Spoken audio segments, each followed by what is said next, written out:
Alright mga idol, mga kababayan, kami po ay may dinalaw na isang kababayan natin dyan sa Tungguhin na may anak po na isang PWD. At kasama din po natin si Idol Cesar Portosela at kapitbahay po niyan. Medyo hirap pong lumakad dahil katutuli. Alin pong anak niyo ate? Ayan. Walang po ito nakakita. Kaawa naman nun eh. Oh.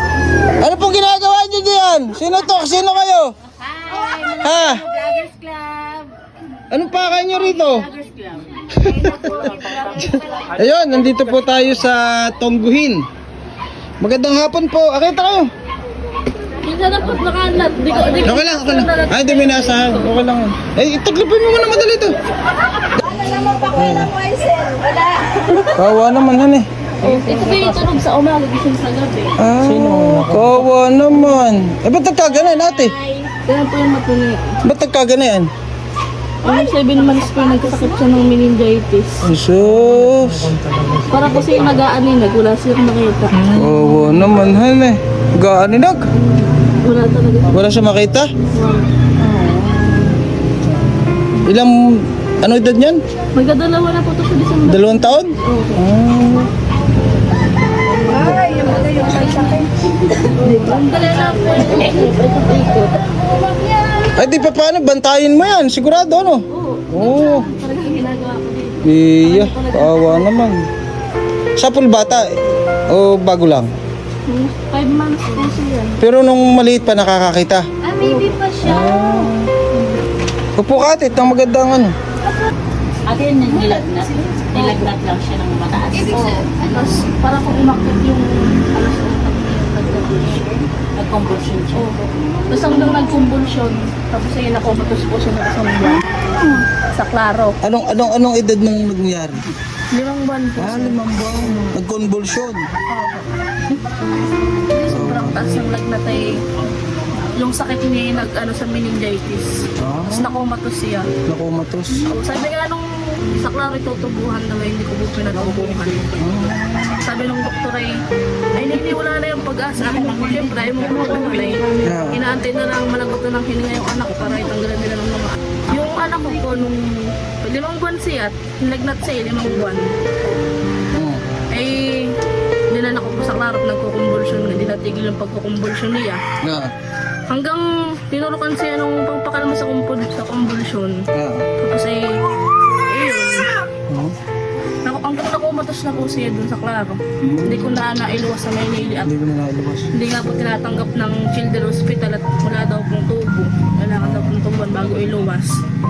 Kaya hanggang mag-1 buwan kami sa Claro, tulog lang siya. 1 buwan na tulog. Oo, talagang tulog lang. Sabihin ng pag-gising niya ay kuha na.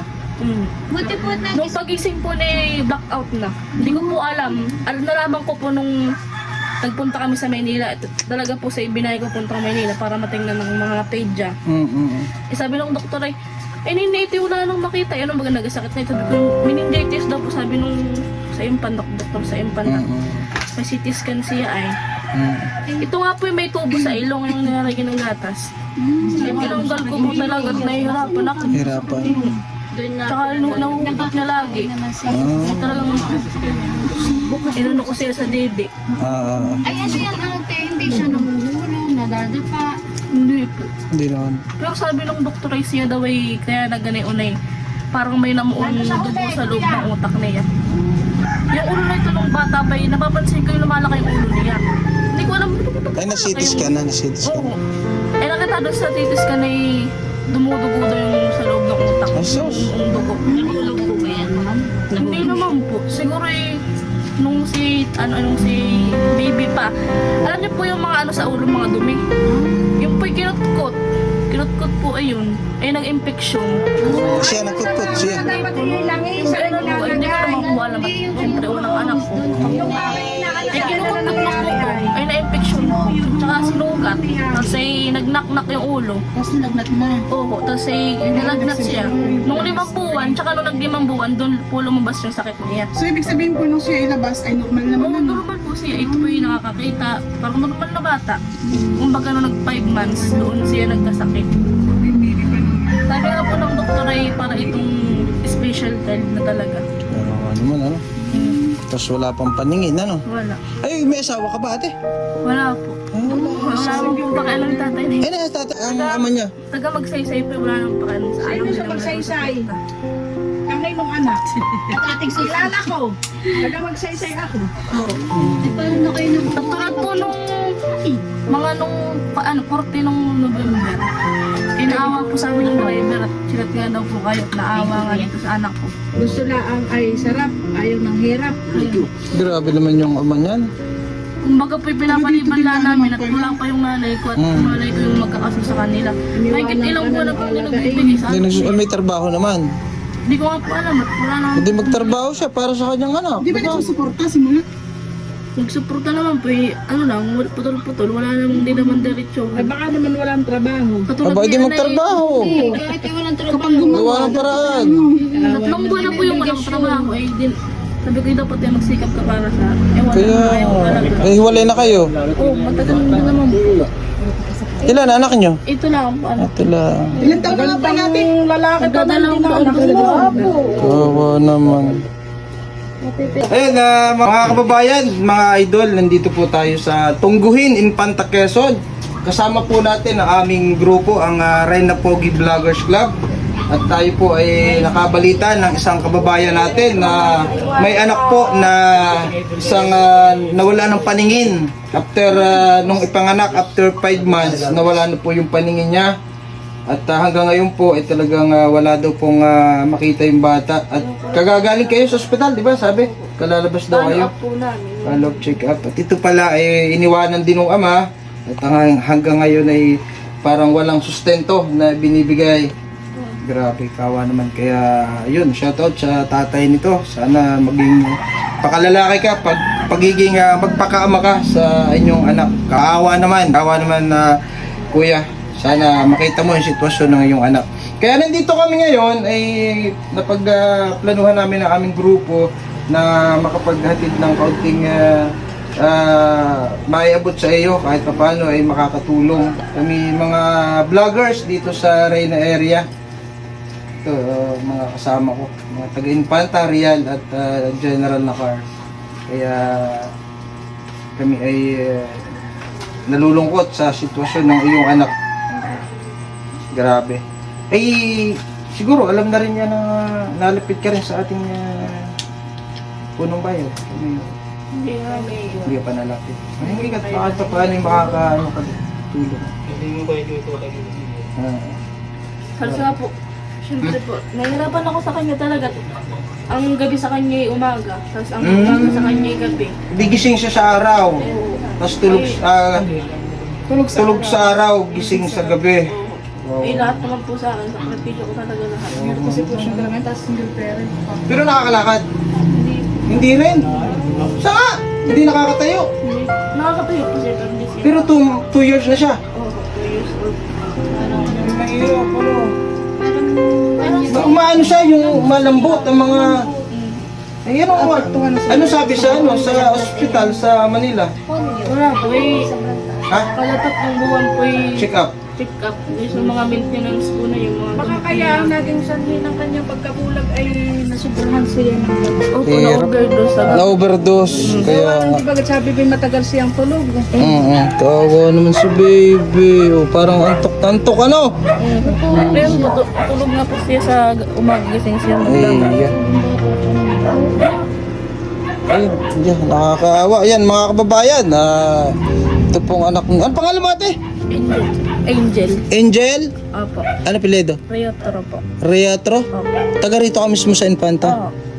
Yan, anak po ni Angel. Ay ganito yung sitwasyon. Grabe, nakakaawa. Eh, walang, hindi pala ito nakakalakad. Oo. Yan, baka may masasabi ka? Wala naman. Ha? Wala masasabi. Hihingi pa ng tulong. Sa tatay na lang, oh. Sige, huwag kang matmaya. Sige. Push mo yan ang Kasi pag uwi po nung nanay ko yung maghaharap-harap naman. Magkano ka na lang. Oh, sige, sige. Ibigay mo na yung ating kaunting may Pambili na po ng gatas. Ito po yung Yan. pinagtulong-tulungan na kaunti lang bagamat kakaunti pero ito yung malaking sana'y maging malaking tulong para sa inyo. Salamat po. Nag-aambagan na lang po kami para Wala lang po ng gatas ay. Kasamahan na rin Siya nga? namin ang Anong gatas niya? Ano pong gatas? Anong gatas? Buna po. buwan na. Kapatid mo ng gatas. 1 to 3? Bona 1 to 3. Bona King. baka po may mga mabubuting loob po diyan na maaari pong makatulong sa kanilang mag-ina, sa kanilang kalagayan. Kahit lang po piso-piso ay malaking halaga pag pinagsama-sama ay magiging malaking tulong para Correct, sa correct, kanila. correct. Tama po. Yan. Yan, kaunting tulong po para sa aming grupo. Salamat po. Kahit po paano yung mapambili ng gatas tsaka diaper. Yung, alam mo yung para siyang bag na Hindi, lala sa katawan mo pa. Bukod pa doon, bukod pa yung sa Dapat ay kuna talaga para maiwan-iwan niya. Kasi hindi naman siya natayo ng bata. hindi naman siya umiiyak pagka yung wala sa katawan niya. Maganda may kuna siya, may kuna. Parang Laban mo yan para sa ano. Tayo, single parent din ako. Solo parent din ako. Ikay magpakatatag. At higit sa lahat, ang Panginoon ay nandiyan lang yan, tumawag ka lang lagi sa Kanya. Dahil ang Panginoon ay hindi ibibigay sa atin ng mga ganyan trial kung di natin kaya. Basta laban ka lang, nandiyan ang anak mo. Ikaw ang pinakalakas ng anak mo. Tama, tama. Dalawa kayo sa isa't isa, ang lakas ng bawat isa. Kaya huwag ka susuko. Huwag mo siya iwanan at naku, Tama, tama. pakahirap.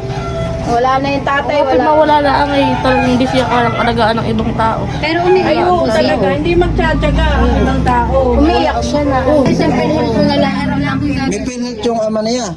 Tapos ayaw ipagpagamit. Ay, naku. Santa Maria. Ay, covered yan ang PhilHealth. Oo. In case na ma-confine sa hospital, wala ka nang tapos yung mga Bihirang ama.